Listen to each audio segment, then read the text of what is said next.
झारखंड येथील घटनेच्या निषेधार्थ नांदेड येथे काँग्रेस पक्षाच्या वतीने काढण्यात आलेल्या आंदोलनात कार्यकर्त्यांकडून अनावधानाने काही धर्माच्या नावाने चुकीच्या घोषणा देण्यात आल्या होत्या। त्याचे मी समर्थन करत नाही, अनेकांच्या भावना दुखावल्या गेल्या असे म्हणत खासदार रवींद्र चव्हाण यांनी जाहीर माफी मागितली आहे। नांदेड येथे काढण्यात आलेल्या त्या निषेध आंदोलनात काय घडले आणि खासदार रवींद्र चव्हाण यांनी जाहीर माफी का मागितली, पहा ही एक नांदेड आजची खास रिपोर्ट।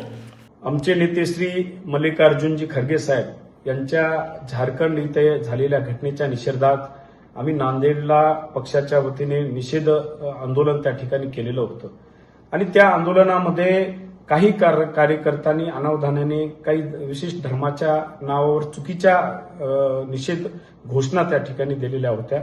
त्याचं समर्थन अजिबात मी करत नाहीये, पण काही विशिष्ट घोषणामुळे काही जणांच्या जर भावना दुखवल्या असतील तर निश्चितच पक्षाचा प्रमुख म्हणून मी सर्वप्रथम जाहीर माफी मागतो।